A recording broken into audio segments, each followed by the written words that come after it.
Welcome back to our latest episode of Offbeat Adventures. We're standing once again on the grade of the former Canadian Northern Railway and later Canadian National Railway's Dorion Subdivision and subsequently Kinghorn Subdivision. We are just west of Pass Lake, Ontario in the municipality of Shunya. We're picking up right where we left off on our last exploration. We're right here on a place called Nelson Road. And so what we're going to be doing is we're going to be making our way west a couple of miles, crossing one road in the process and kind of ending up at another access road. And so we're going to be exploring the grade in this area. So I've been through this section before. I was here last fall, I think. Well, last fall, almost winter, last December.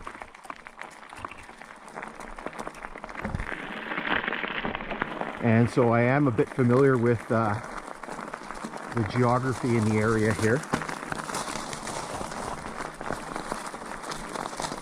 It is a nice little stretch. I do want to mention one little thing after leaving Nelson Road behind. One of the things that you're going to find from here heading west, and so basically the municipality of Shunya runs west all the way up until it butts up to the city of Thunder Bay. All along here, we're basically skirting the shore of Lake Superior. There are numerous, basically the whole shoreline from here is dotted with both seasonal residences and permanent residences.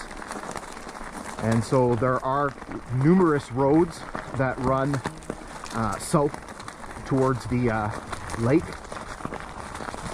And so we're going to be crossing. There's lots of level crossings in this area. So that was the first one that we just passed there, Nelson Road.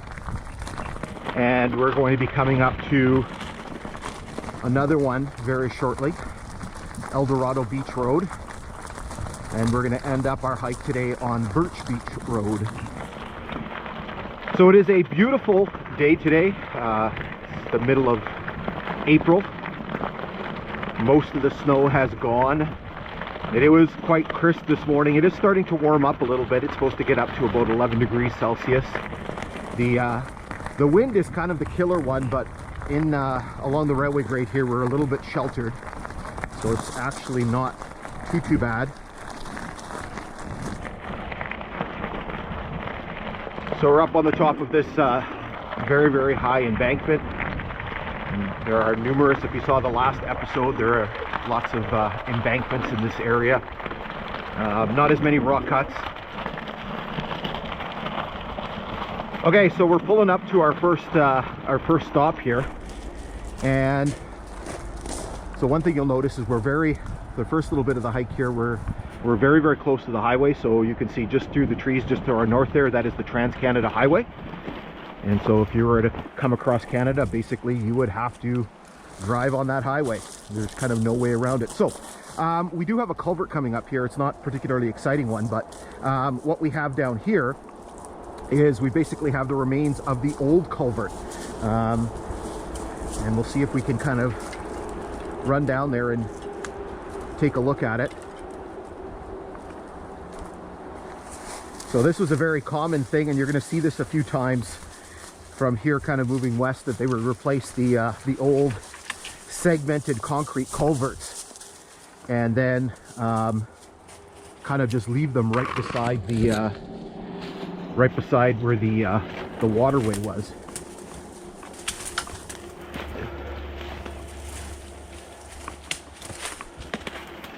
And so you can see here that they've obviously, this is probably when they ripped them out here.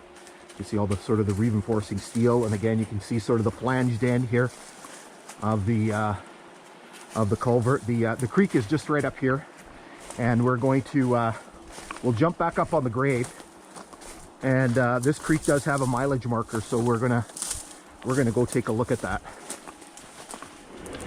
Okay, so right here we're taking a look at this this mileage marker here, and I think, if I'm reading that properly, it says 175.37.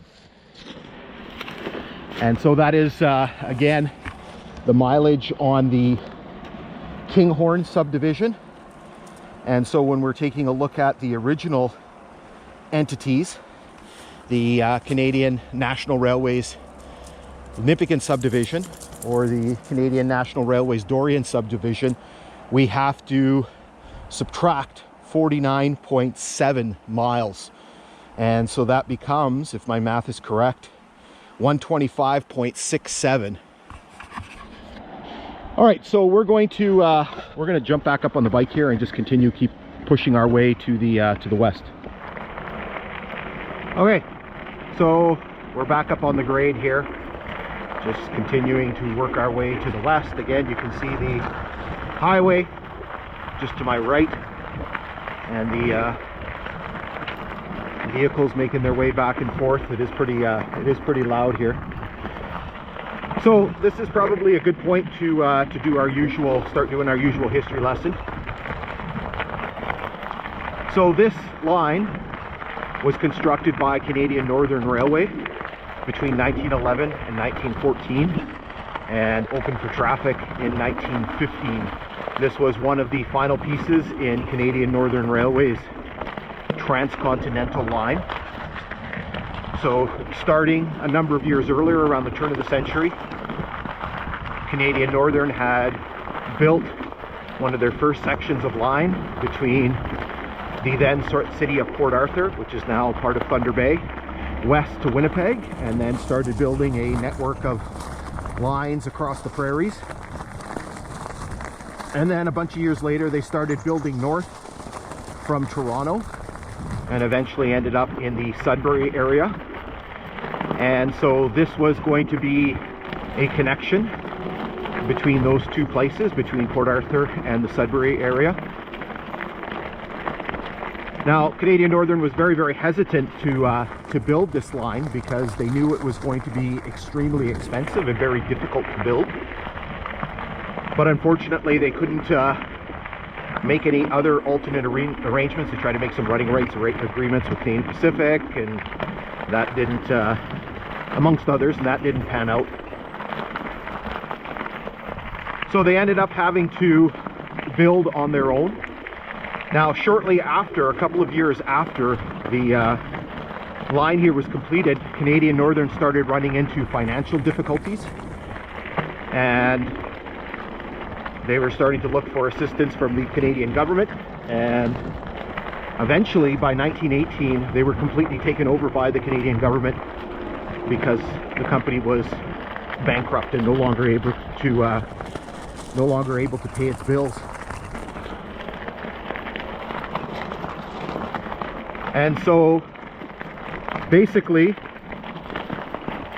the line, the company, was amalgamated with a number of other bankrupt lines into Canadian National Railways, and that process was complete by 1923 with the absorption of some of the Grand Trunk lines.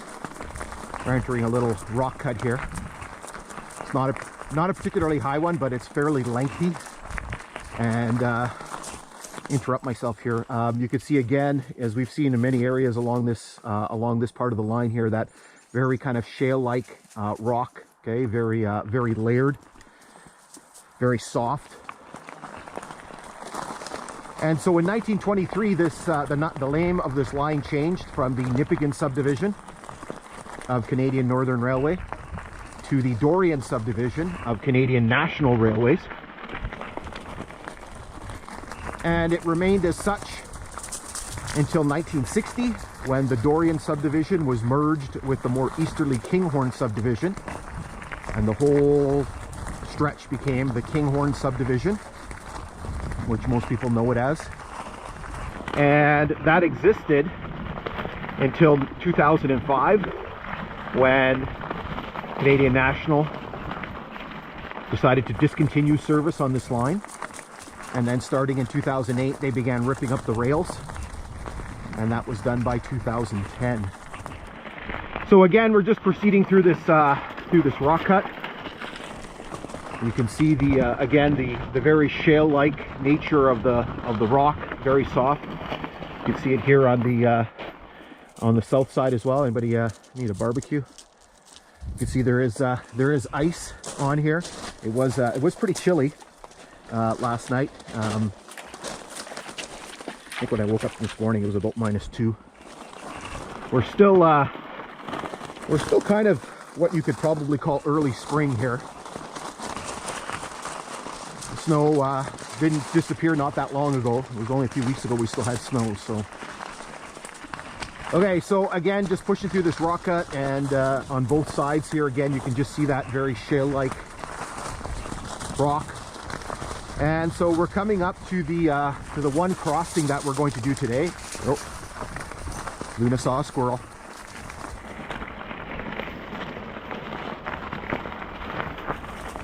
And she's back.